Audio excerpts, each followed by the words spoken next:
त्यति बराबरको ब्याज प्राप्त गर्ने के ब्याज तिर्ने हो हामीले हैन।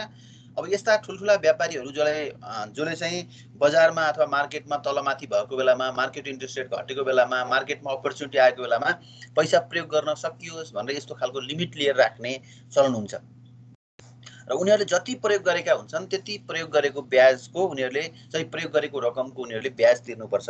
र ब्याङ्कहरू पनि यस शर्तमा यसमा के हुन्छन् भन्दा उनीहरूले अब त्यहाँ कसैको लागि लिमिट तोकेर राख्दिने, उनीहरूले प्रयोग नगर्ने भयो भने त फेरि ब्याङ्कको बेका त्यसै पैसा मात्रै रिजर्भ मात्रै रहने अथवा लेन्डिङ नहुने, ब्याज नआउने हुन्छ।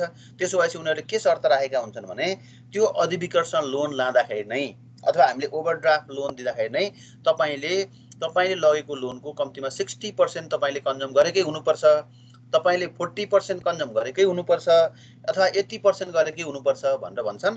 हाम्रोमा ब्याङ्कहरू अनुसार 40 to 60% उनीहरूले चाहिँ कन्ज्युम नगरे पनि तपाईले ब्याज तिर्नुपर्छ है भनेर राखेको हुन्छ।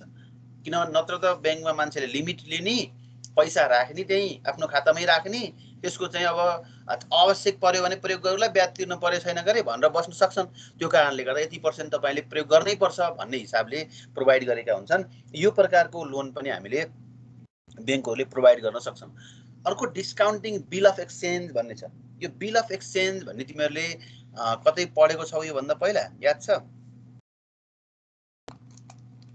विनिमय पत्र भन्ने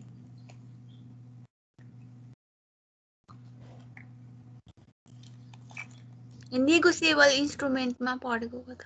नेगोसिएबल इन्स्ट्रुमेन्टमा पढ्यो। के हो त ल भन त यो विनिमय पत्र भनेको?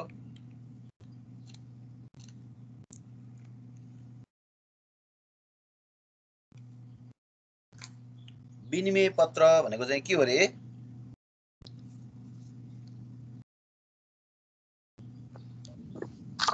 यो बिल अफ एक्सचेन्ज पनि एउटा चेक जस्तै नै हो हैन सर? कुनै अब एउटा व्यक्तिले अर्को व्यक्तिलाई अब त्यो चेकमा जसरी नै अर्को व्यक्तिलाई यति रकम दिनु होला भनेर, तर यो ब्याङ्कलाई नै अरू कुनै ब्याङ्कलाई नभनेर अरू कुनै व्यक्तिहरूलाई पनि भन्न सकेको हुन्छ एउटा व्यक्तिले अर्को व्यक्तिलाई तोकिएको समयमा रकम भुक्तानी गरिदिनु होला भनेर अर्को पक्षको नाममा त्यो एउटा चेक जस्तो नै एउटा पेपर बनाएर दिएको हुन्छ। आदेश पत्र। भेरी गुड हो। वास्तवमा यसमा हामीले सम्झन पर्ने कुरा के हो भने यो बिल अफ एक्सचेन्जको कुरा कहाँ आउँछ भन्दा जब buying or selling of goods and सर्भिसेसको कुरा हुन्छ हैन। जब वस्तु वा सेवाहरू खरिद बिक्री गर्ने कुरा हुन्छ त्यसैले खरिद गर्ने मान्छे र बिक्री गर्ने मान्छेको बीचमा एउटा सम्झौता हुन्छ जसमा खरिद गर्ने मान्छेले के कुरा ग्यारेन्टी गरेको हुन्छ भने तोकिएको रकम तोकिएको समयावधिभित्र निश्चित प्रतिशतको ब्याज दरको दरले भुक्तान गर्ने गरी बाचा गर्दछु भनेर भनेको हुन्छ र त्यति समयपछि लिन मलाई कुनै अप्ठ्यारो छैन भनेर दुईटा पक्षको बीचमा। त्यसैले लिने मान्छे र दिने मान्छे हैन, उधारोमा सामान किन्ने मान्छे र बेच्ने मान्छेको बीचमा भएको एउटा त्यस्तो सम्झौता पत्र जसमा निश्चित शर्तहरूमा उनीहरू चाहिँ बाँधिएर के गरेका हुन्छन्, सम्झौता गरेका हुन्छन्। र जो हामीले ब्याङ्कमा लगेर सार्दा पनि त्यसको सामान्यतः बिल अफ एक्सचेन्जको भ्यालिडिटी डेट भनेको चाहिँ 90 डेज हुन्छ, 90 दिन हुन्छ। 90 दिनभित्र ब्याङ्कमा लगेर सार्दा पनि ब्याङ्कले त्यसलाई के गर्छ, उसले सेक्युरिटीको रूपमा त्यसैलाई धितो राखेर ऋण दिन सक्ने अवस्था हुन्छ अथवा त्यसैलाई साटेर त्यसको चाहिँ सर्टेन % कमिसन लिएर त्यसलाई मुद्दतीमा राखेर ब्याङ्कले ऋण दिन सक्ने अवस्था हुन्छ। त्यस्तो खालको क्रेडिट इन्स्ट्रुमेन्टलाई हामी के भन्छौँ, बिल अफ एक्सचेन्ज भनेर भन्छौँ। अब बिल अफ एक्सचेन्ज डिस्काउन्टिङ गर्ने भनेको चाहिँ हो त्यसैलाई राखेर त्यसैलाई बिल अफ एक्सचेन्जलाई अथवा विनिमय पत्रलाई धितो राखेर ऋण दिने, त्यसको निश्चित प्रतिशत रकम दिने। जस्तै मान मैले आकृति रिजाललाई सामान बेचेँ, 5 लाखको मैले आकृति रिजाललाई सामान बेचेँ र आकृति रिजाल र मेरो बीचमा चाहिँ के भयो भने सम्झौता भयो। अबको 3 महिनाभित्र मैले यसमा अथवा बिलमा लेखिएको रकम मैले भुक्तान गर्नेछु र 3 महिनाभित्र भुक्तान गर्दा मलाई कुनै ब्याज लाग्ने छैन अथवा ब्याज दिने छैन र यदि 3 महिनाभन्दा पछाडि भएको छ भने मैले चाहिँ यसो गर्नेछु भनेर शर्त, अब मेरो घर जग्गा जायज यथा पुँजी लिए पनि मलाई कुनै आपत्ति हुने छैन भनेर एउटा खालको सम्झौता पत्र बनाएका हुन्छन्। त्यो सम्झौता पत्रमा 3 महिनासम्म ब्याङ्क ढुक्क भएर लगानी गर्न सक्छ। त्यसैले त्यो 3 महिना त्यसैलाई धितो राखेर ऋण दिने जुन प्रोडक्ट छ त्यसलाई चाहिँ हामी के भन्छौँ, डिस्काउन्टिङ बिल अफ एक्सचेन्ज लोन भनेर भन्छौँ।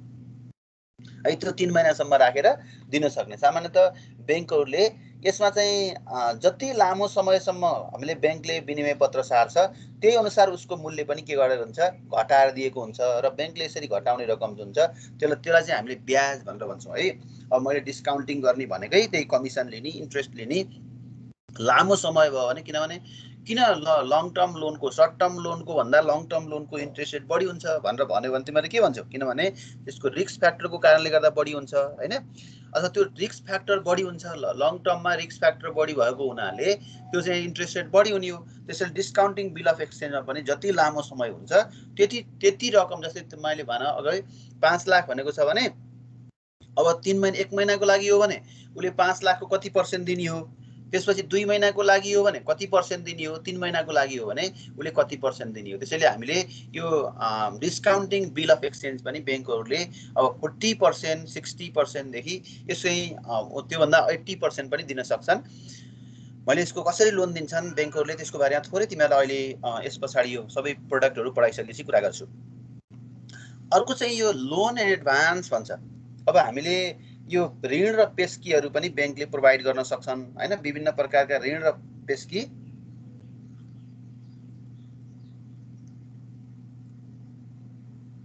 बैंकले प्रोवाइड गर्न सक्छन्। अब त्यसमा ऋणलाई हामीले चाहिँ यो जुन छोटो समयको लागि बैंकले केही लामो समय लागि दिएकोलाई चाहिँ हामी ऋण भन्छौं र छोटो समयको लागि दिएकोलाई चाहिँ हामीले पेस्की भनेर भन्छौं सामान्यतः हाम्रो भाषामा है। लोन र एडभान्समा हामीले कसैलाई ल तैले सामान लैजा अथवा यो लैजा तर यो पछि भए पछाडी तैले यसको पेमेन्ट गरेछ है भनेर सामान्यतः यस्ता कुराहरु गरेको हुन्छ। जस्तै यसमा कस्तो हुन्छ भने नि यो लोन एन्ड एडभान्सको केसमा हामीले बैंकबाट अथवा हामीले हाम्रो अर्गनाइजेसनबाट त्यति बेला मात्रै पैसा प्राप्त गर्छौं जति बेला हामीले बिल पेमेन्ट गर्छौं। बिल ल्याएर त्यहाँ चाहिँ क्लेम गर्छौं, बिल देखाउँछौं। फेरि हामीले जसबाट सामान किन्छौं सामान किन्ने मान्छेलाई पैसा नदिएसम्म उले फेरि के दिन्न, सामान दिन्न। सामान नदिएसम्म बिल काट्दैन। बिल यतातिर प्रेजेन्ट नभएसम्म प्रस्तुत नभएसम्म पैसा पाइन्न। यता बिल प्रस्तुत नभएसम्म पैसा पाइन्न। जबकि उता सामान हिन्न भन्दा पहिला चाहिँ के गर्छ हामीले पैसा भुक्तान गर्नुपर्ने हुन्छ। त्यसपछि हामीलाई एउटा प्रकारको लोन चाहिन्छ, लोन एन्ड एडभान्स। यसलाई चाहिँ हामीले लोन एन्ड एडभान्सलाई अहिले तिमीहरूले पछिल्लो समय चाहिँ यसलाई ट्रान्जिट लोन पनि भन्छ के र।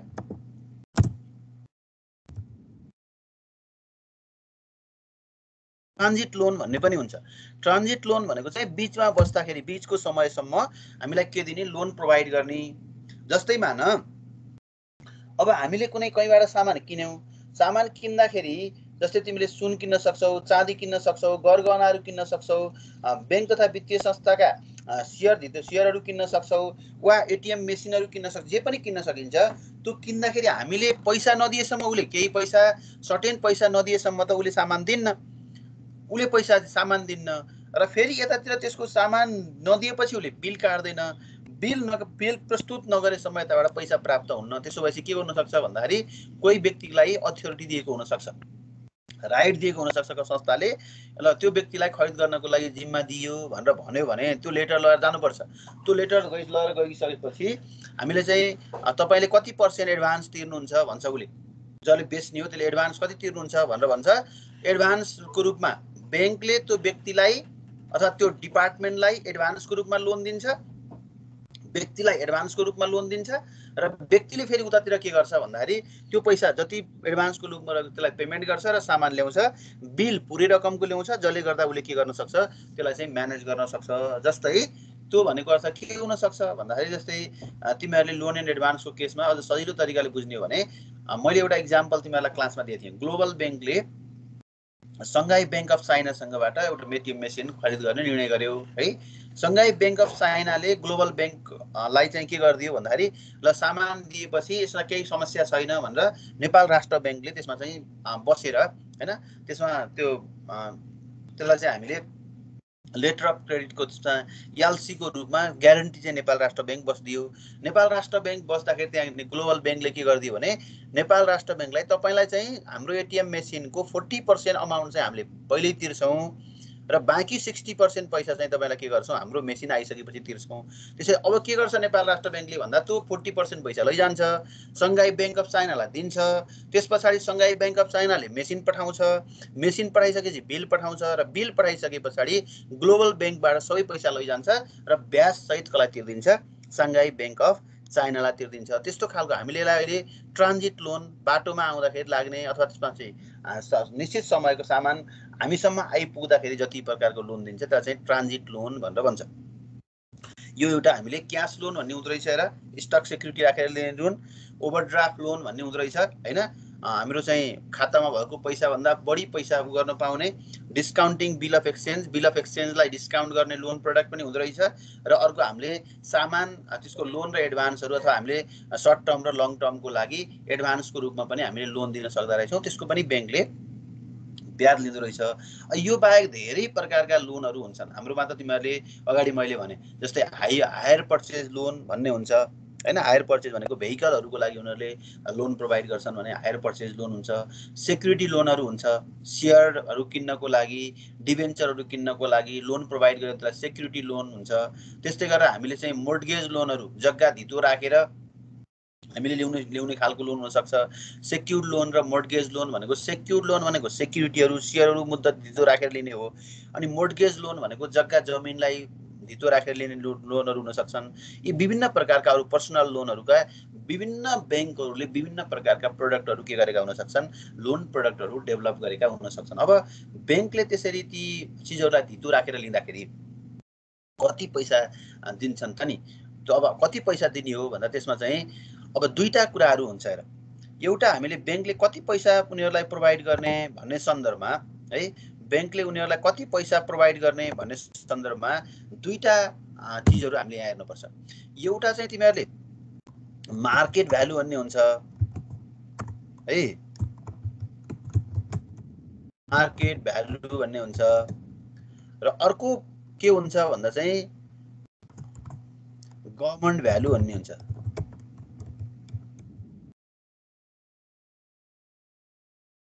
मार्केट भ्यालु र गभर्नमेन्ट भ्यालु भन्ने हुन्छ है। बजारमा चलन चल्तीमा कति मूल्य छ त्यसको कति पैसा दिने। जस्तै मान बागलुङ बजारमा अहिले एक हात घडेरीको कति मूल्य छ होला, धौलागिरी चोकतिर भन त।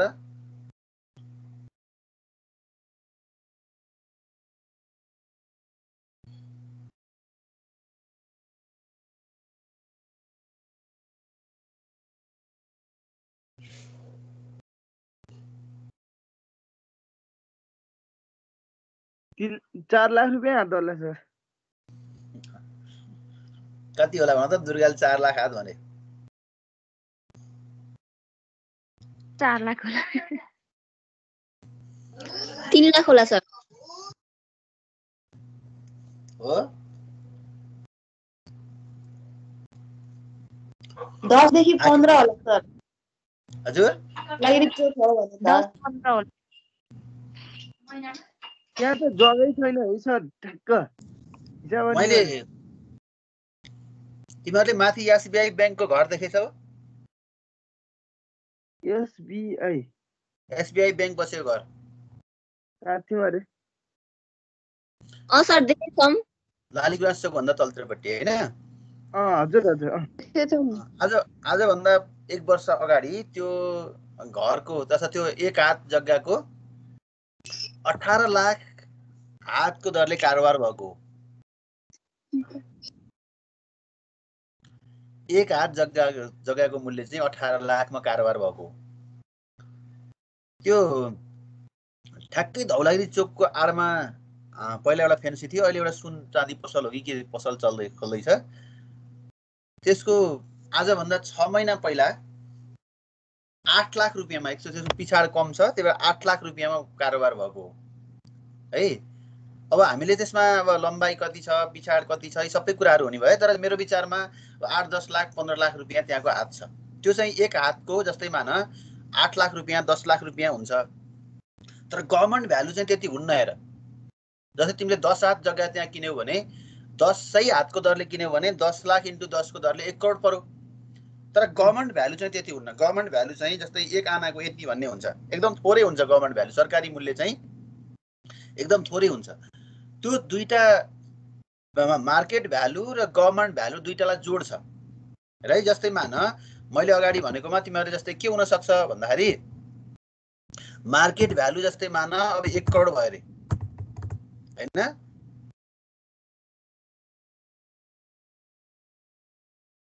1 करोड भयो। फेरि हाम्रो प्लस गभर्मेन्ट भ्यालु यसको बढीमा 10 लाख पर्ला। त्यत्रो फरक हुन्छ र सर? एकदम धेरै फरक हुन्छ सर। यता सुन्नुहोस् न, त्यसो भए सर यता सुन्नुहोस् न, अहिले कालीगञ्ज नदीमा अब ऊ बनाउने भन्यो छैन, ताल बनाउने भन्यो छैन सर, विद्युत सञ्चालनको तार बनाउने भन्यो छैन। अब त्यहाँ बाहिरी कुरा नगर, एकछिन यहाँको कुरा गरौँ, अहिले कुरा गरौँ है। अनि सुन है, मैले अब तिमीलाई यो कसरी दिन्छन् भन्दा के अब यो टोटल गर्दाखेरि कति भयो त्यसको भन त? 1 करोड 10 लाख। 1 करोड 10 लाख भयो हैन है। मैले इक्जाम्पल मात्रै भनेको। जस्तै सरकारी मूल्य अब 10 गुणा भन्दा पनि कम हुन्छ के सरकारी मूल्य। हामीले जतिमा किन्छौँ त्यो भन्दा 10 गुणा, मैले 10 गुणाको कुरा गरेँ, 10 गुणा भन्दा पनि कम हुन्छ। अब त्यो सरकारी मूल्य र उसको बीचमा गर्दा 1 करोड 10 लाख भयो। गभर्मेन्ट भ्यालु त्यसको जम्मा 10 लाख छ, मार्केट भ्यालु त्यहाँ चलन चल्तीको मूल्य 1 करोड छ, 1 करोड 10 लाख भयो। यो चाहिँ यसलाई हामीले चाहिँ यो चाहिँ टोटल फेयर मार्केट भ्यालु एफएमभी भन्छ यसलाई। फेरि यो जुन भनिसकेको छ नि 1 करोड 10 लाख, यसलाई चाहिँ फेयर मार्केट भ्यालु भनेर भन्छ। वास्तवमा ब्याङ्कहरूले निकाल्दाखेरि यसलाई चाहिँ फेयर मार्केट भ्यालु भनेर भन्छन्। दुईटै जोडेर निकाल्न पर्ने हो। यसलाई चाहिँ एफएमभी भन्छन् यसलाई। एफएमभी, यो एफएमभी भनेको फेयर मार्केट भ्यालु हो। खुद बजार मूल्य कति आयो भन्दा अहिले हामीले मूल्य चाहिँ कति हो भन्दा 1 करोड 10 लाख हो। यो 1 करोड 10 लाखलाई fair market value divide by उनीहरूले चाहिँ डिभाइड बाई 2 गर्छन् है। डिभाइड बाई 2 गर्छन्। 1 करोड 10 लाख डिभाइड बाई 2 भनेको कति आयो? 55 लाख। 55 लाख आयो। अब 55 लाखको उनीहरूले चाहिँ कति % लोन दिने हो? कसैले चाहिँ 60% दिन्छन् हैन, अब कसैले चाहिँ 60% दिन्छन्, कसैले चाहिँ 70% दिन्छन्। त्यो चाहिँ ब्याङ्कहरूले आफ्नो पोलिसी अनुसार फरक पर्छ। 33 लाख रुपैयाँ दिने भयो एउटाले। अब तिमीहरूले अब यो चाहिँ कस्तो हुन्छ भने मैले 60% राखिदिएँ। सामान्यतः ब्याङ्कहरू चाहिँ टाइट पोलिसी भएकाले 40% देखि लुज पोलिसी भएकाले 80% सम्म दिन सक्छन्। त्यसैले त्यो 1 करोड 10 लाखको जग्गा किन्दाखेरि ब्याङ्कले 55 लाख 60 लाख भन्दा बढी दिन्न। अरू बाँकी पैसा चाहिँ के गर्नुपर्छ? आफूले व्यवस्थापन गर्नुपर्छ के। हेर 33 लाख रुपैयाँ दिने भयो सर यसमा। हजुर 33 लाख दिने भयो त्यसो भए त यसमा 55 को 60। अब यसको तिमीहरूले के बुझ्न पर्यो भने यो क्याल्कुलेसनमा एउटा मार्केट भ्यालु हुँदो रहेछ हैन,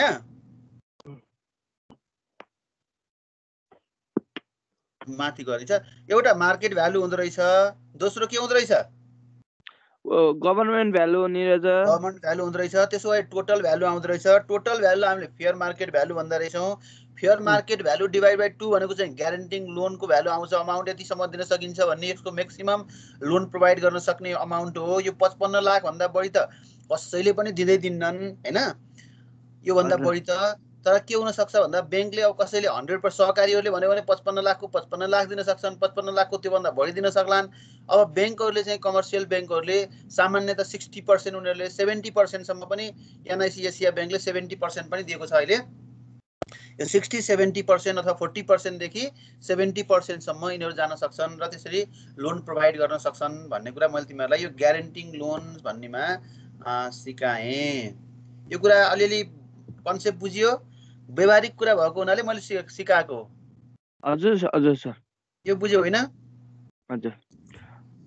अनि सर यता सुन्नुहोस् न, हजुर यो महिला खाता हैन, नारी खाता हैन, अब यो साना बाल बचत खाता भन्छ नि यो यसैको करेन्टको हो कि खास अर्कै हो सर? सेभिङको सेभिङको हो? हजुर सेभिङको टाइप अनुसार हो। हजुर सेभिङको प्रकारहरू हुन्, सेभिङ डिपोजिटकै प्रकारहरू हुन्। सेभिङ डिपोजिटका प्रकारहरू ब्याङ्कहरू अनुसार फरक फरक हुन सक्छन्। यिनीहरू चाहिँ सेभिङ डिपोजिटका प्रकारहरू हुन्। यो दुईटामा अब अलिअलि बुझिएको कुरा कि बुझिए छैन? सबिना छन् कि छैनन्? सबिना आज अनि सर यता सुन्नुहोस् न। हजुर सर। के छ भन त? यो कुरा दुईटा कुरा बुझ्यौ, यो एक्सेप्टिङ डिपोजिट र ग्यारेन्टिङ लोन्सको कुरा बुझ्यो सर। बचत जम्मा गर्ने र ऋण दिने हैन। यसमा अब मैले यहाँ अगाडि तिमीहरूले भनेको जस्तै के हुन सक्छ, हामीले यहाँ यति प्रकारको भनियो, यो भन्दा फरक प्रकारको पनि ब्याङ्कहरूले प्रोडक्टहरू बनाएका हुन सक्छन् है फेरि। हजुर हजुर। ल अब तेस्रोमा हामी जाम। एउटा यो क्रेडिट क्रिएसन भनेर भनेको छ, यसलाई हामी साख सिर्जना भनेर भन्छ। अब साख सिर्जनाको केस अलि तिमीहरूले ध्यान दिएर सुन्न पर्छ, नत्र चाहिँ बुझिन्न, झन् अप्ठ्यारो छ यो केस।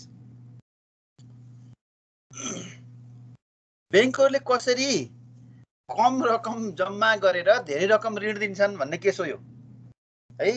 थोरै रकम ब्याङ्कहरूले पैसा आफूसँग राखेर थोरै रकम डिपोजिट ल्याएर कसरी उनीहरूले चाहिँ बढी लोन प्रोभाइड गर्न सक्छन्।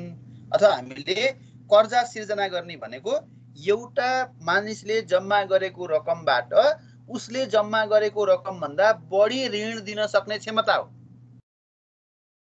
जस्तै मान कसैले तिमीले 1 लाख रुपैयाँ ब्याङ्कमा मुद्दतीमा राख्यौ, 1 लाख भन्दा बढी ब्याङ्कले ऋण दिन सक्ने क्षमतालाई चाहिँ के भन्छ भन्दा कर्जा सिर्जना भन्छ। क्रेडिट क्रिएसन भनेको चाहिँ त्यो भन्दा बढी ऋण दिन सक्ने क्षमता हो। अब कसरी त्यो भन्दा बढी ऋण दिन सक्छ होला ब्याङ्कले हैन? ब्याङ्कले कसरी त्यो भन्दा बढी ऋण दिन सक्छ होला? क्रेडिट क्रिएसन गर्दाखेरि कसरी दिन सक्छ होला?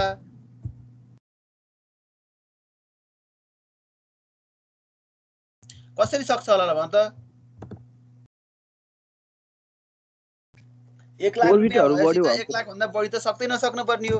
तर ब्याङ्कले के गर्छ अरे भने यो क्रेडिट क्रिएसनमा जस्तै मान तिमीले 1 लाख रुपैयाँ मुद्दतीमा छ, 1 लाख रुपैयाँ मुद्दतीमा भएपछि उले कतिसम्म तिमीलाई लगानी गर्न सक्छ? त्यसको ब्याजको हिसाब गरेर लगानी गर्न सक्छ सर। हैन, तिमीलाई ब्याङ्कले 1 लाख मुद्दतीमा ल्यायो भने 1 लाखै दिन सक्छ नि, हैन र? त्यो भन्दा बढी सक्छ र? सक्दैन। ब्याङ्कले जति डिपोजिट ल्यायो त्यति मात्रै लेन्डिङ गर्न सक्ने हो नि। भनेको 1 लाख तिमीले डिपोजिट कलेक्सन गर्यौ भने तिमीले दिन सक्ने भनेको पनि 1 लाखै हो।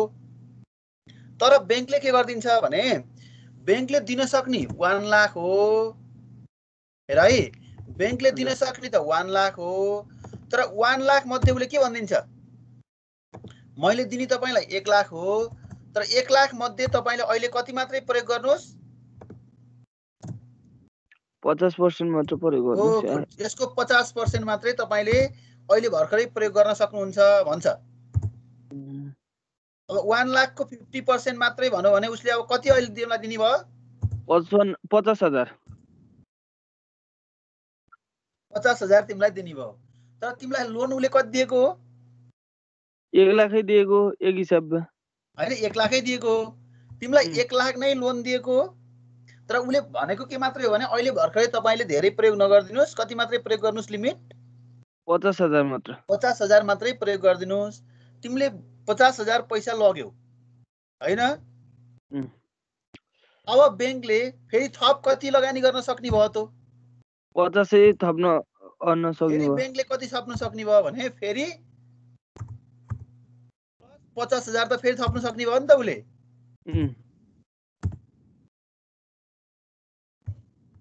हेर्दाखेरि तिम्रो के देखियो? 1 लाख जस्तो देखियो। तर ब्याङ्कले अहिले कति लगानी गरिसकेछ भन त? 1 लाख लगानी गरिसक्यो भने कहाँ 1 लाख गर्छ? 1,50,000 लगानी गरेन? कसरी सर? कसरी आकृति? खै सर म बुझिन। सबैले सुनेछौ नि? पहिले यता यस्तो सुन्नुहोस् होला है सर, सर म के हुन्छ भने 50,000 सर पहिले युज गरिसकेको पछि कति 50,000 रहन्छ होइन सर, पछि 50,000 एड गरेपछि त अनि पहिलाको 50,000 कटिसकेपछि खातामा त कति 1 लाख रहन्छ नि। त्यसरी टोटल युज भनेको 150 त लोन भयो नि सर।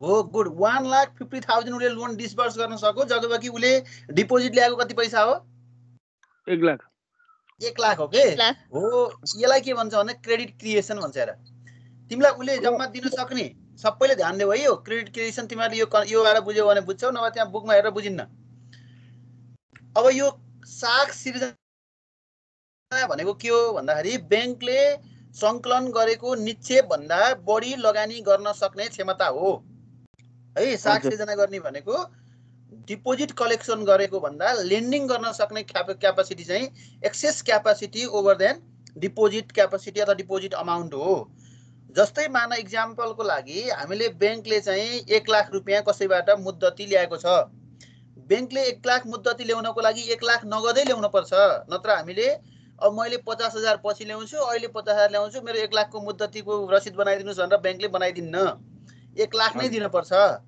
तर तिमीलाई के दियो भने बैंकले 1 वर्षसम्म प्रयोग गर्न पाउने गरी 2 वर्षसम्म प्रयोग गर्न पाउने गरी तिमीलाई बैंकले 1 लाख नै लोनको लिमिट दिन्छ ल 1 लाखको तिम्रो लोन एप्रुभ भयो तर एप्रुभ हुँदाखेरि मैले अगाडि भने तिमीहरूलाई कति तिमीले प्रयोग गर्न पर्छ भन्दा 50% प्रयोग गर्न पर्छ भन्यो अझ बैंकले उल्टै भन्यो अझ हामीले अझ कम प्रयोग गर्न सक्छौं अझ हैन 50% 40% 30% मान्छे त लोन लिएर लिमिट राखेर कारोबारै नगर्ने ब्याज तिर्न पर्दैन गरे भनेर बस्ने मान्छेहरू पनि हुन्छन् त्यसैले उले 50% मात्रै तिमीलाई यो वर्षमा लैजानै पर्छ है भन्यो भने 1 लाख रुपैयाँ तिमीलाई ऋण दियो 50% मात्र जसरी लैजान पर्छ है भन्यो भने तिमीले जम्मा 50,000 मात्रै लैजान्छौ जबकि तिम्रो लोन कति पास भएको हो 1 लाख पास भएको हो 1 लाख तिमीले ऋण लियौ पैसा कति मात्रै लियौ बैंकबाट 50,000 मात्र 50,000 मात्रै लियौ बाँकी 50,000 त मुद्दतीको पैसा थियो नि त्यो पैसा चाहिँ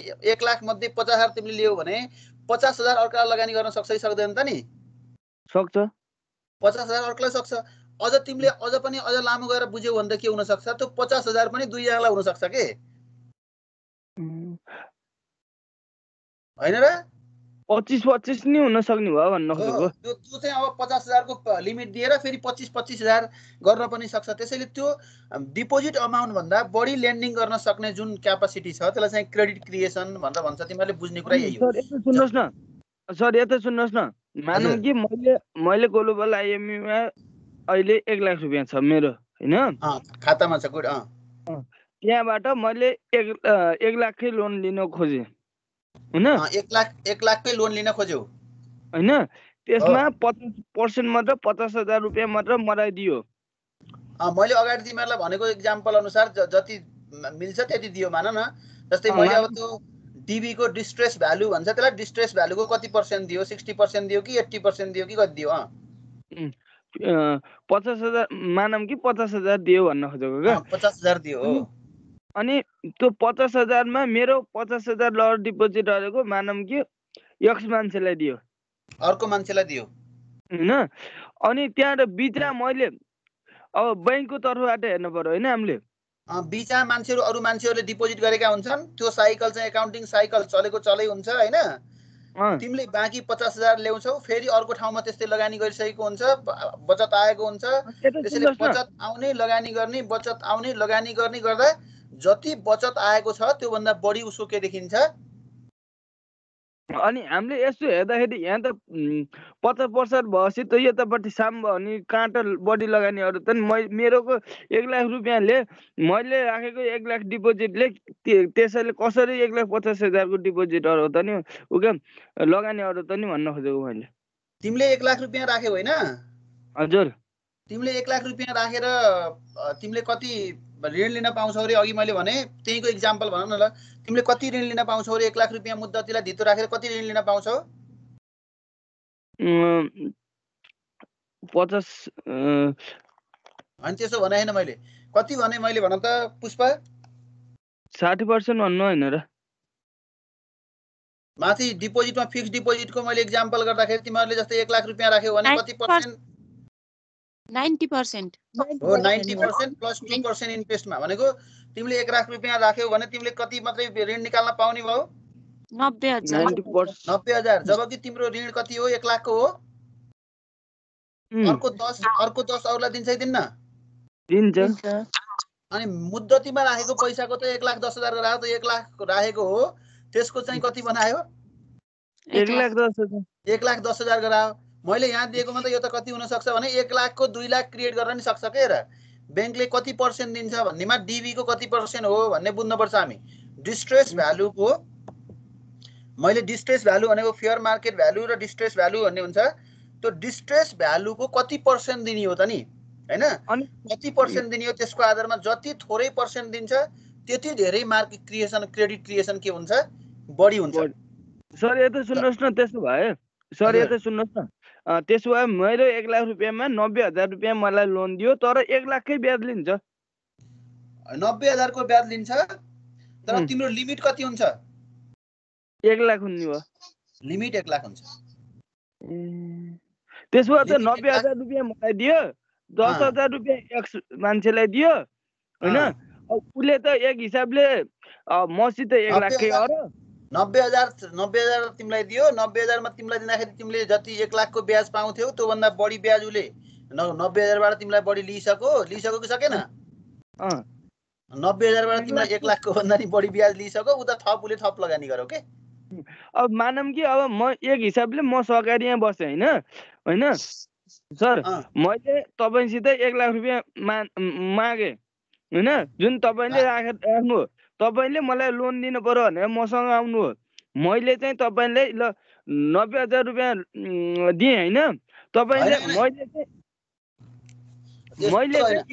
1 लाख रुपियाँ मैले त्यस्तो भनेको हैन तिमी 1 लाख रुपियाँ ठीक छ तिमीले 1 लाख रुपियाँ लैजाऊ भने मैले तर 1 लाख रुपियाँ लाने मध्ये अहिले तपाईले कति मात्रै लैजानुस् 50,000 मात्रै लैजानुस् है भने त्यो चाहिँ 1,50,000 को कारोबार हुन्छ बैंकले दिने लिमिटमा अहिले तिमीले 1 लाख रुपियाँको 1 लाख रुपियाँ नै दिन्न हजुर यो वर्ष यति निकाल्नुस् यो वर्ष यति निकाल्नुस् यो वर्ष यति निकाल्नुस् भनेर बैंकले टार्गेट दिएको हुन्छ त्यसको हैन एकैचोटी ठुलो पैसा सबै पैसा आजै निकाल्नुस् त कहाँ भन्छ बैंकले भन्दैन त्यो किन भन्दैन भने उले क्रेडिट क्रिएसन गर्नै सक्दैन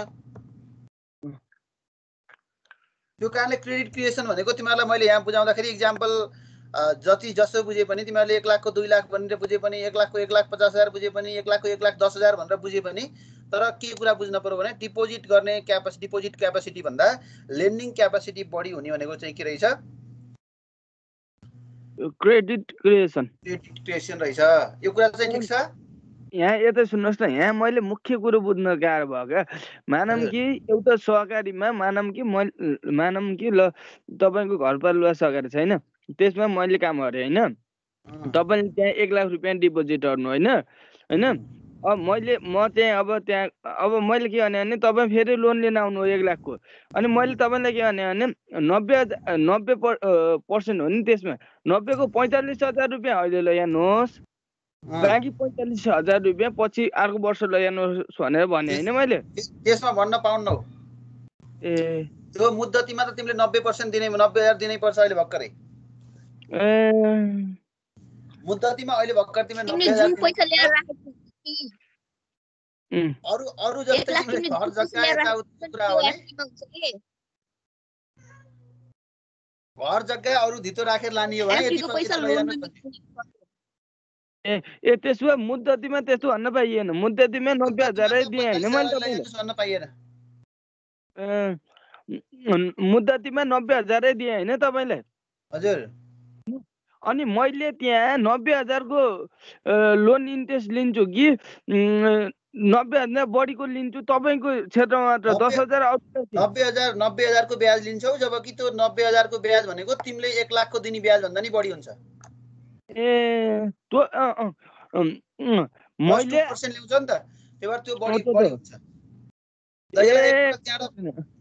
अब 90,000 को तिमीले मैले 10% मा राखेको हो भने मैले कति तिर्नु पर्यो अब 12% दिनु पर्यो हो 12% तिर्नु पर्यो त्यसले गर्दा त्यो कभर गरिकिन माथि पुगिसक्छ ए अनि 10,000 को छुट्टै भयो यता 10,000 को छुट्टै लिन्छ ए त्यसो हो यो कन्सेप्ट चाहिँ क्रेडिट क्रिएसनको कन्सेप्ट हो अब अर्कोमा हामी जाउँ तर सर यता सुन्नुहोस् न, एक हिसाबले लोजिकले हेर्दाखेरि लगभग 10 लाखको उगा 1 लाखको अर्थात् 90,000 को 12% का दरले लिने भए तपाईलाई, अनि प्लस 10,000 को 12% का दरले लिने भए हैन अर्को मान्छेलाई। किन 10,000 को 12% का दरले लिने अर्कोलाई त? दुर्गा तिमीले किन र सरलाई बोल्न नदिने? टाइम लस्ट भइसक्यो। नबोला त धेरै, तिमी सुनेर बस। अर्कोलाई त 10,000 को त 12% किन लिने त? 15-16% लिन्छ भने जति पर्सेन्ट छ त्यहाँ लिन्छौ। अर्कोलाई त मेरो पो 10% को 2% भन्दा बढी लिन, त्यही भएर उ गर्ने। ठिक छ, कन्सेप्ट बुझौँ। अब यस पछाडि अर्को मैले तिमीहरूलाई फङ्सन्स अफ एजेन्ट भन्नेमा भने, अब यो गर्न पाउने हेर, कमर्सियल बैंकले गर्न पाउने, अरूले चाहिँ गर्न नपाउने एउटा मुख्य काम भनेको यो हो। यार कमर्सियल बैंकले गर्न सक्ने र अरू फाइनान्शियल इन्स्टिट्युसनहरूले गर्न नसक्ने भनेको चाहिँ के हो भन्दा यो एजेन्टको फङ्सन हो। यहाँभित्र पनि अब के फङ्सन त अरू पनि छ। जस्तै अब हामीले purchase and sale of securities है, अब यो अहिले तिमीहरूले मर्चेन्ट ब्याङ्किङको कन्सेप्ट पढिसकेको छौ मेरो विचारमा हैन, विप्लव सरले पढाइसक्नु भएको छ। त्यो मर्चेन्ट ब्याङ्किङमा तिमीहरूले यिनीहरूले के गर्न सक्छन् कमर्सियल ब्याङ्कले भन्दाखेरि हाम्रा सेक्युरिटीहरू पर्चेज गर्न सक्छन्, सेल गर्न सक्छन्, यो फङ्सन कमर्सियल ब्याङ्कहरूले गर्छन्। त्यसपछि अर्को हामीले चाहिँ यो पेमेन्ट अफ बिल, जस्तै तिमीहरूले इलेक्ट्रिसिटी बिललाई चाहिँ युटिलिटी बिल भनेर मैले छुट्टै तलतिर राखिदिएको छु, यो बिलहरू पेमेन्ट गर्ने खालको कुरा काम ब्याङ्कहरूले गर्न सक्छन्। अर्को collection and transfer of fund collection गर्ने अथवा फन्ड ट्रान्सफर गर्ने, एउटा शाखाबाट अर्को शाखामा, एउटा शीर्षकबाट अर्को शीर्षकमा पठाउने काम कमर्सियल ब्याङ्कहरूले गर्न सक्छन्। र अर्को जेनरल युटिलिटीहरू अरू विभिन्न प्रकारका कामहरू पनि गर्न सक्छन्। पहिलो चाहिँ त्यहाँ लेटर अफ क्रेडिट भनेर भन्छ है, हामीले चाहिँ यो उधारो शर्तको अथवा हामीले चाहिँ यो प्रतित पत्र भनेर भन्छौँ नेपालीमा। प्रतित पत्र भनेको चाहिँ हामीले ब्याङ्कहरूले, मैले अगाडि तिमीहरूलाई एउटा इक्जाम्पल भनेको थिएँ, ग्लोबल ब्याङ्कले आफ्नो ATM machine Shanghai bank of चाइनाबाट किन्न खोज्यो। त्यसपछि त्यसको ग्यारेन्टी चाहिँ ग्लोबल ब्याङ्कले सङ्घाई ब्याङ्कलाई दिन सकेन। त्यसको बिचमा एउटा मर्चेन्ट ब्याङ्किङको रूपमा अथवा एउटा बिचमा बसेर कारोबार गर्ने ब्याङ्कको रूपमा उसले नेपाल राष्ट्र ब्याङ्कलाई रोज्यो। नेपाल राष्ट्र ब्याङ्क उसलाई उसको ग्यारेन्टी बस्दियो र सामान दिनुहोस्, यदि उसले पैसा तिरेन भने म पैसा तिर्दिन्छु भनेर भन्यो र त्यस्तो खालको ग्यारेन्टी बस्दिने काम गर्यो भने त्यसलाई चाहिँ हामी के भन्छौँ, लेटर अफ क्रेडिट, प्रतित पत्र भनेर भन्छौँ। यो सामान्यतः इन्टरनेसनल मार्केटमा, इन्टरनेसनल बिजनेसमा यो अलि बढी प्रयोगमा हुन्छ लेटर अफ क्रेडिटको कन्सेप्ट है। याल्सी भनेर भन्छौँ। यो कमर्सियल ब्याङ्कहरूले मात्रै इस्यु गर्न सक्छन् है, यो अरूले गर्न सक्दैनन्। यो डेभलपमेन्ट ब्याङ्क, फाइनान्स कम्पनीहरूले यो इस्यु गर्न सक्दैनन्, यो कमर्सियल ब्याङ्कहरूले मात्रै इस्यु गर्ने यो लेटर अफ क्रेडिटको कन्सेप्ट। अर्को ट्राभलर चेक भन्ने छ हेर, यो ट्राभलर चेक भन्ने पनि तिमीहरूले सुनेको छौ होला, यात्रु चेक भनेर। अहिलेको जमानामा कसैले पनि पैसा बोकेर हिँड्दैन। अहिले त अब क्युआर कोड बोकेर हिँड्छन् मान्छेहरूले हैन, यो चेक पनि बोक्न छोडिसके। तर यहाँ हाम्रोमा ट्राभलर चेकको कन्सेप्ट दिएको रहेछ।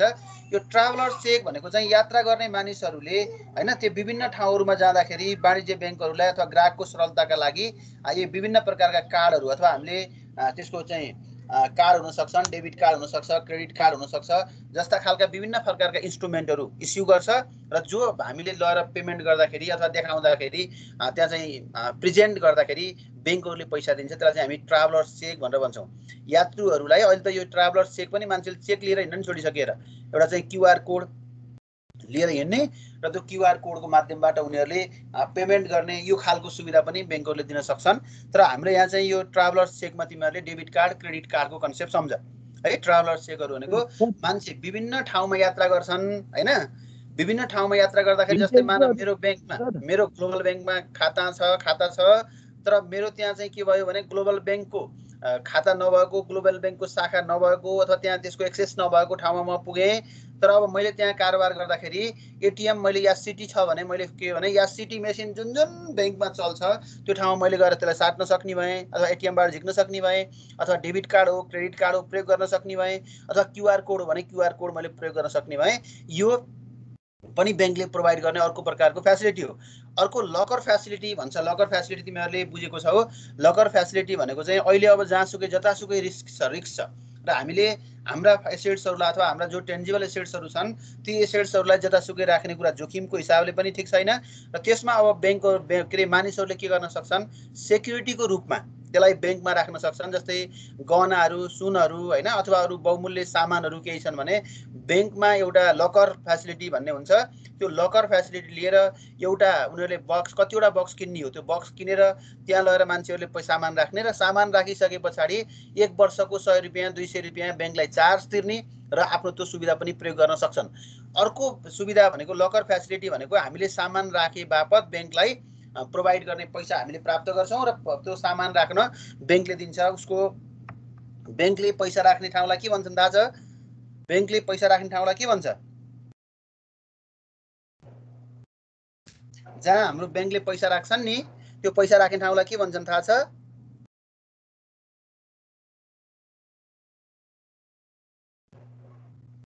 यो अरू पनि बोल न, दुर्गा मात्रै बोल्ने अरू नबोल्ने भयो के? दुर्गा फेरि बोलेको बोल्दै गर्ने अरू बोल्दै नबोल्ने भयो। जहाँ हामीले पैसा राख्छौँ नि ब्याङ्कलाई त्यसलाई चाहिँ भल्ट भन्छ है। भल्टमा हामीले त्यही भल्टमा के गरिदिन्छ? सुन गरगहनाहरू बहुमूल्य सम्पत्तिहरू हामीले त्यहाँ राख्छौँ। त्यो राखिसके पछाडि वर्षभरि तिमीले त्यो सुविधा लिन्छौ, त्यहाँ लगेर राख्छौ र निश्चित वर्षमा 100 रुपियाँ 150 रुपियाँ अथवा हामीले उनीहरूले ब्याङ्कले जति तोकेको हुन्छ त्यो अनुसारको हामीले सर्भिस चार्ज तिरेर फी तिरेर त्यहाँ राख्छौँ। त्यसलाई हामी लकर फेसिलिटी भनेर भन्छ। अर्को यो मनी चेन्जर भन्ने पनि काम पनि गर्छ, मनी एक्सचेन्ज गर्ने काम पनि गर्छ कमर्सियल ब्याङ्कहरूले है।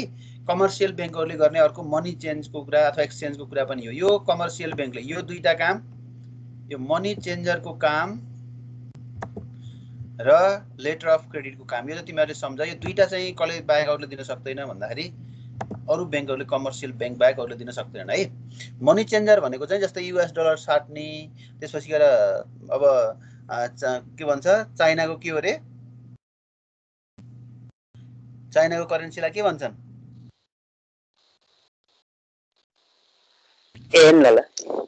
हजुर जापानको लागि येन भन्छ, जापानको लागि येन भन्छन्, चाइनाको लागि युआन भन्छन् हैन, मलेसियाको लागि दिराम भन्छन्। यस्तै यस्तै खालका करेन्सीहरूलाई साट दिने अथवा हामीले हाम्रो करेन्सीलाई फरिजन अथवा USD मा अमेरिकन डलरमा लैजाने, अरू करेन्सीहरूलाई अमेरिकन डलर मार्फत नेपाली करेन्सीमा ल्याउने र नेपाली करेन्सीलाई फेरि उनीहरूलाई प्रोभाइड गर्ने, त्यो काम पनि कसले गर्छ? मनी चेन्जरले गर्छ। तिमी जस्तै कुनै अब म अमेरिका जान पर्ने भयो भनेपछि तिमी बागलुङमा गएर ग्लोबल ब्याङ्कमा माछापुछ्री ब्याङ्कमा गएर हामीसँग भएको पैसा USD साटेर हैन म यस्तो यस्तो जाँदैछु भनेर हाम्रो भिजा देखाएर अनि त्यसपछि भिजा देखाइसके पछाडि उनीहरूले कति डलरसम्म साट्न पाउने एउटा व्यक्तिले त्यो कुरा चाहिँ नेपाल राष्ट्र ब्याङ्कले छुट्याएको तोकेको हुन्छ। त्यो भएपछि तिमीले 300 डलर हो कि 500 डलर हो कि कतिसम्म तिमीले साट्न पाउने र त्यो ब्याङ्कले तिमीलाई हाम्रो पैसा दिएर अमेरिकन पैसा तिमीलाई दिन्छ। त्यसलाई चाहिँ के भन्छ? मनी चेन्जरको काम गर्ने भन्छ। त्यो मनी चेन्जरको काम पनि कमर्सियल ब्याङ्कहरूले गर्न सक्छन् है। यो विभिन्न प्रकारका कामहरू गर्न सक्छन्। अब अरू हामीले चाहिँ अब यो तिमीहरूले अरू पनि सेवा प्रवाह गर्न सक्छन्। जस्तै हेर त, पहिलो हामीले सर्भिसेस प्रोभाइडेड बाई ब्याङ्क भन्नेमा हामीले त्यहाँ के भनेको छ भन्दा इन्डिभिजुअल ब्याङ्किङको कुरा गर्छ, इन्स्टिट्युसनल ब्याङ्किङको कुरा गर्छ, ग्लोबल ब्याङ्किङको कुरा गर्छ। अहिले त यो जति पनि हाम्रा जोइन्ट भेन्चर ब्याङ्कहरू छन् नि, ती जोइन्ट भेन्चर ब्याङ्कहरूले त अहिले हाम्रो ब्याङ्किङलाई चाहिँ ग्लोबल ब्याङ्किङमा लगेका छन्। हामी जहाँसुकैबाट कारोबार गर्न सक्ने। अहिले तिमी जस्तै मान स्ट्यान्डर्ड चार्टर ब्याङ्कसँगको तिम्रो खाता भयो भने विश्वका विभिन्न 152वटा देशमा तिमीहरूले चाहिँ कारोबार गर्न सक्ने यी विभिन्न प्रकारका सुविधाहरू छन्। जस्तै तिमीहरूले SBI मा खाता भयो, एभरेस्ट ब्याङ्कमा खाता भयो र नेपाल र इन्डियामा कारोबार गर्न पाउने। त्यसपछि गएर अब हामीले चाहिँ नबिल ब्याङ्कमा कारोबार भयो के अरे खाता भयो भने हामीले पाकिस्तानमा, त्यसपछि गएर साउदी अरबमा कारोबार गर्न पाउने, लक्ष्मी ब्याङ्कमा खाता भयो भने चाहिँ कोरियामा कारोबार गर्न पाउने। योसँग सम्बन्धित विभिन्न प्रकारका जोइन्ट भेन्चर ब्याङ्कहरू छन्। तिनले ब्याङ्किङ सेक्टरलाई चाहिँ अथवा हामीले प्रोभाइड गर्ने सेवालाई चाहिँ के बनाएका छन्? ग्लोबल सेक्टरमा लगेका छन्, ग्लोबल ब्याङ्किङको कन्सेप्टमा गएको छ। र अर्को मैले चाहिँ यो ब्याङ्क फन्डिङमा हेर्दा एउटा चाहिँ यो अरू कसरी ब्याङ्कले पैसा लिन्छन् यसको बारेमा मैले धेरै कुरा गफ गरिनँ। कसरी ब्याङ्क ग्लोबल के अरे ब्याङ्कहरूले चाहिँ पैसा लिन्छन्, ग्लोबल्ली उनीहरूले कसरी कलेक्ट गर्छन् भन्दा यो 3टा तरिकाबाट गर्दा रहेछन्। एउटा चाहिँ डिपोजिट कलेक्सन गरेर मैले अगाडि सुरुमा हामीले पढिसकियो। अर्को बरोइङ फ्रम सेन्ट्रल ब्याङ्क, कहिलेकाहीँ अप्ठ्यारो पर्यो भने राष्ट्र ब्याङ्कबाट पनि उनीहरूले पैसा लिन सक्छन्, ऋणको रूपमा पैसा लिने र त्यो चाहिँ र अरू आफ्नो कारोबार चलाउन सक्छन्। अर्को other non deposit borrowing, short term and long term loan अथवा डिभेन्चरहरू, बन्डहरू यस्ता खालका पनि इस्यु गर्न सक्छन्। र अर्को उनीहरूले सोर्स भनेको के हुन सक्छ? Common stock. अथवा उनीहरूले अब ब्याङ्कहरूले कसरी पैसा प्राप्त गर्छन् भन्दा डिपोजिटबाट प्राप्त गर्छन्, सेन्ट्रल ब्याङ्कबाट ऋणको रूपमा लिन सक्छन्, अथवा हामीले डिभेन्चर बोन्डहरू इस्यु गर्न सक्छन्, वा कमन स्टक के गर्न सक्छ इस्यु गर्न सक्छन्। यो विभिन्न प्रकारका कामहरू के अरे हुन सक्छन्। अब मैले एउटा यसमा तिमीहरूलाई काम लाग्ने है तिमीहरूलाई काम लाग्ने एउटा यो एउटा वेबसाइट राखेको छु। यो वेबसाइट एकपटक सरस्वती तिमीहरूले हेर्नु, यो राम्रो छ। मैले त्यहाँ हेरेकोमा म त्यतातिर गएँ है। सर त्यसलाई कपी गरेर ग्रुपमा पेस्ट गर्दैन नि? होइन त्यो हुन्न, धेरै छ त्यो। के वेबसाइटलाई मात्र कपी गरेर पेस्ट गरिदिनुहोस् भनेको? त्यो त त्यहीँ राखिदिइसकेको छु मैले। ग्रुपमा राखिदिइसक्नुहुन्छ? त्यो मैले ग्रुपमा राखिसकेको छु। मैले यहाँ तिमीहरूलाई एकपटक हेराएँ त्यो। किन यति स्लो भयो त?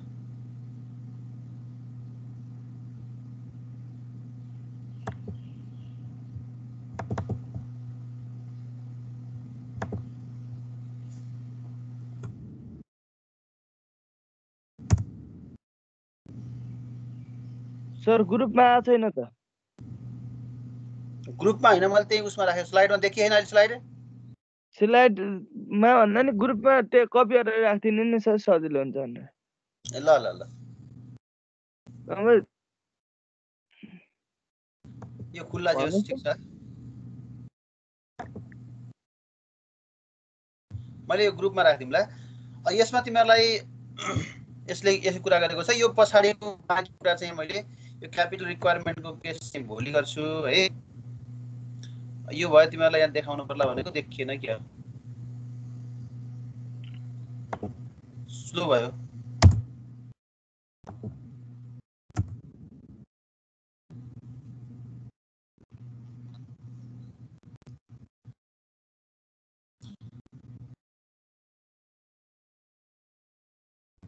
यो तिमीहरूले खोलेर हेर्नु, त्यहाँ भएको नयाँ केस केही रहेछ भने फेरि बाँकी भोलि छलफल गरौँला। यति गरेर हुन्छ? हुन्छ सर। यसमा केही